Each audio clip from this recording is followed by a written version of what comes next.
Bien-aimés dans la foi en Christ, poussez vers l'Éternel des cris de joie.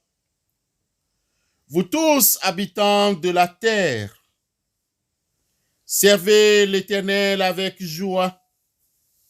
Venez avec allégresse en sa présence. Sachez que l'Éternel est Dieu. C'est lui qui nous a fait et nous lui appartenons. Nous sommes son peuple et le troupeau de son pâturage. Entrez dans ses portes avec des louanges, dans ses parvis avec des cantiques. Célébrez-le, bénissez son nom, car l'Éternel est bon, sa bonté dure toujours et sa fidélité de génération en génération. Amen. Je chanterai, Seigneur, tes œuvres magnifiques, ton auguste pouvoir, ta suprême grandeur. Au concert de tes saints, j'unirai les cantiques que pour toi me dicte mon cœur, que pour toi me dicte mon cœur. Bien-aimés dans la foi en Christ, le livre du prophète Ésaïe au chapitre 58 retient notre attention ce matin. Ésaïe 58, là il est écrit: Voici le jeûne auquel je prends plaisir. Détache les chaînes de la méchanceté, dénoue les liens de la servitude, renvoie libres les opprimés, et que l'on rompe toute espèce de joug.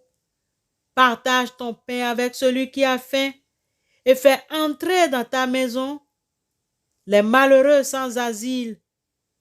Si tu vois un homme nu, couvre-le et ne te détourne pas de ton semblable. Alors, ta lumière poindra comme l'aurore et ta guérison germera promptement. Ta justice marchera devant toi et la gloire de l'Éternel t'accompagnera. Amen. Bien-aimés dans la foi, qu'est-ce que la pure religion? Le Christ nous a déclaré que la pure religion, c'est l'exercice de la pitié, de la sympathie, de l'amour dans le foyer, dans l'Église, dans le monde. Nous devons penser à ceux et celles qui ont besoin de notre amour, de notre tendresse, de notre sollicitude et prendre soin d'eux. Bien-aimés, souvenons-nous toujours qu'ils sont des représentants du Christ et que nous avons à partager les bénédictions que le Seigneur nous accorde, non avec ceux qui peuvent nous les rendre, mais avec ceux qui apprécient les dons destinés à subvenir à leurs besoins matériels et spirituels.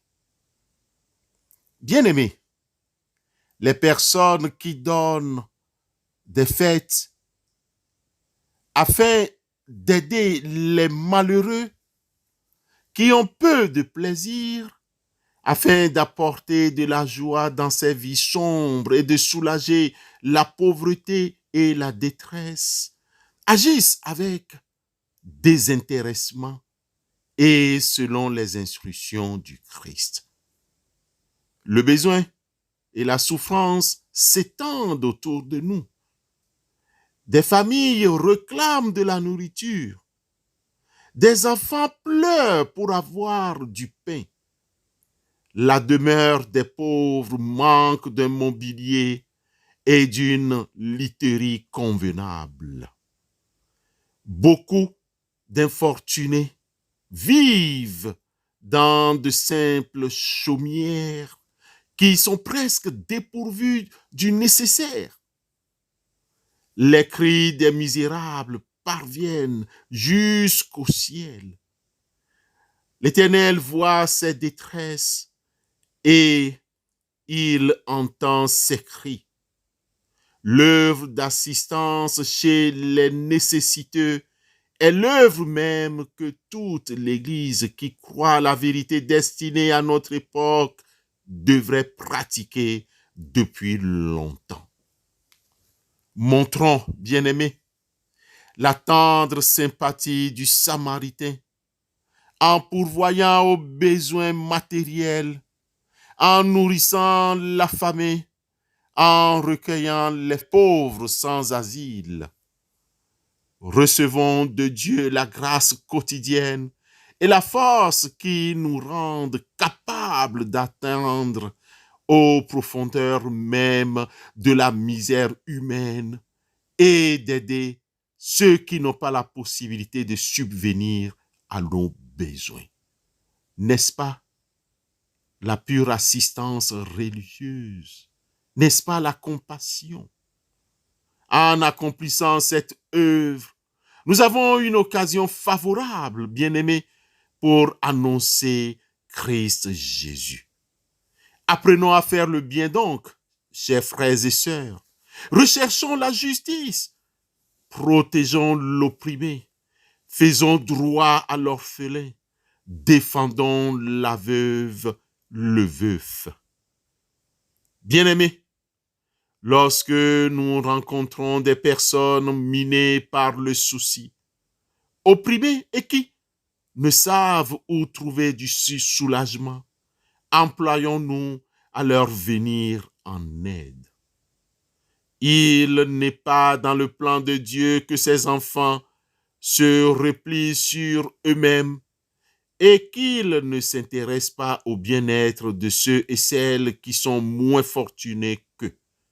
Souvenons-nous que le Christ est né pour eux comme pour nous, surtout en ces temps de l'Avent. La douleur et la bonté nous préparent la voie pour les secourir, pour gagner leur confiance, pour leur inspirer l'espoir et le courage. Bien-aimés, que les hommes ne permettent pas à leurs affaires matérielles de leur faire oublier leurs sentiments d'humanité. Des paroles aimables, des regards bienveillants, une attitude pleine de condescendance ont une incomparable valeur. Un charme réside dans les rapports des hommes vraiment courtois. Quelle influence vivifiante et exaltante une telle conduite peut exercer sur les pauvres, sur les découragés, sur les malheureux accablés par la maladie et par la pauvreté. Ils sont près de nous. Ils sont proches de nous. Tout acte de justice, de miséricorde et de bonheur fait retentir une mélodie dans les cieux. De son trône, le Père céleste regarde ceux qui accomplissent ces actes miséricordieux et il les met au nombre de ses trésors les plus précieux. Bien-aimés, et ils seront siens, dit l'Éternel des armées en ce jour-là, quand je rassemblerai mes élus. Toute œuvre charitable accomplie en faveur des pauvres et des malheureux est considérée par l'Éternel comme un acte témoigné à l'égard de Jésus. Lorsque nous secourons les pauvres, que nous sympathisons avec les affligés, les opprimés, et que nous protégeons les orphelins, nous entrons en relation plus étroite avec Christ, notre Rédempteur. Que le Seigneur nous y aide. À demain, s'il plaît à Dieu. Amen.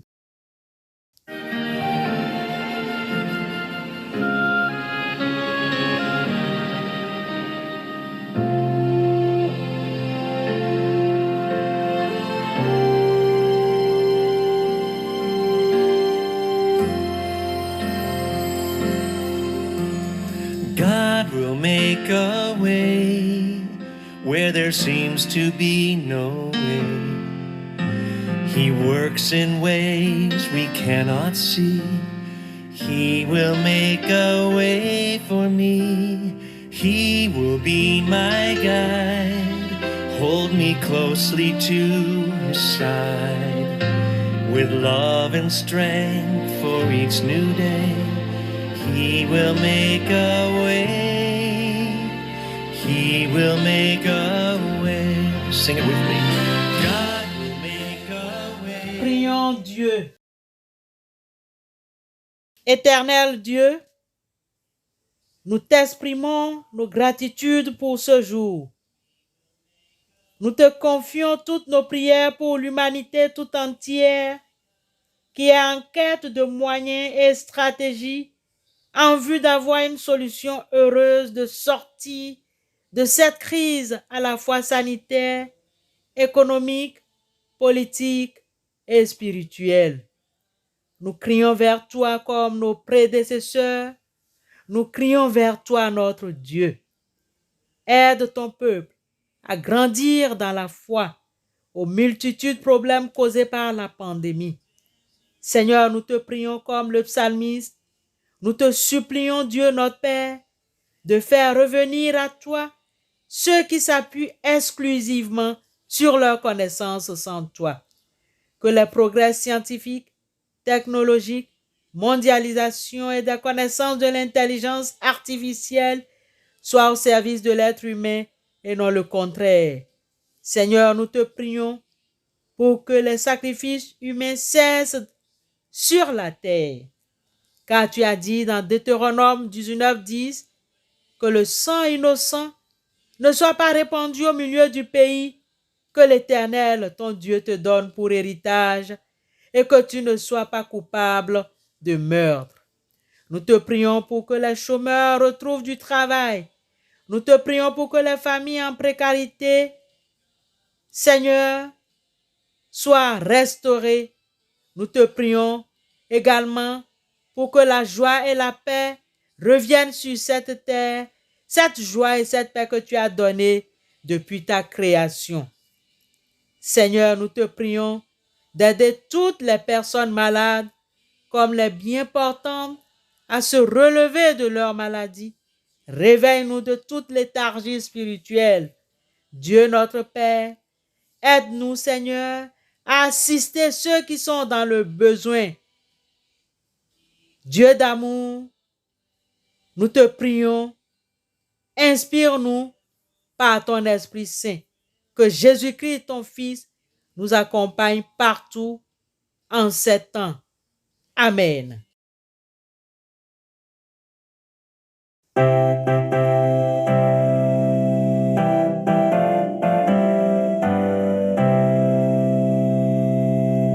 Murinzi wewe Sioni, ijoro rigeze, mbese umuseke uri hafi, ntiburatandukana, ntacyo ushishoza iburasirazuba, ntacyo ushishoza iburasirazuba.